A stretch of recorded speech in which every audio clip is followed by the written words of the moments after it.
Nana, alikutengenezea PayPal yako? Nimejitengenezea asubuhi. Oh, hiyo ni sawa.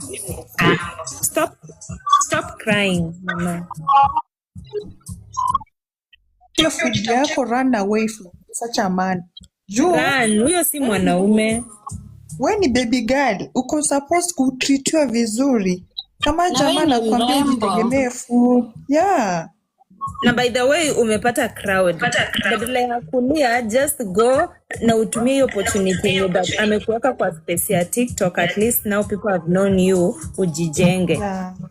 Instead of just use that opportunity to build yourself.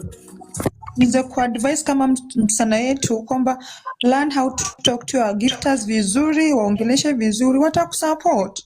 Hata alitoka from nowhere. Na gifters ndio umemfikisha hapo penye yako. So you learn how to talk to your people well. Utajikuta tu uko na nyumba yako vizuri, uko na maisha yako.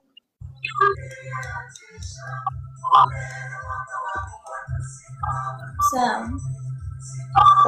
Pole sana my sister, pole.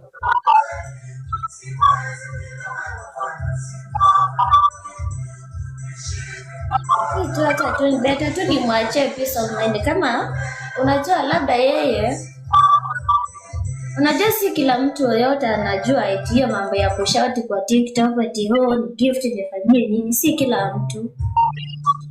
So yeye anadhani mimi ni kama chichi tunaweza kuwa nafanya nini. Mimi vitu zingine siwezi. Kamwambia tu better tufungue biashara. Mimi nikamwambia tu anifungulie kama ya manguo. Mimi naweza kuuza manguo, lakini yeye aoni. Yeye anaona tu niamuke nitafuta kitu yenyewe mimi sijazoea, alafu heshima hakuna, kila saa tu bully, fanya hii tu. Tap ndo ukae kwa hii nyumba. Ukisikia mtu akiongea hivyo, yes, mtu kuna chenye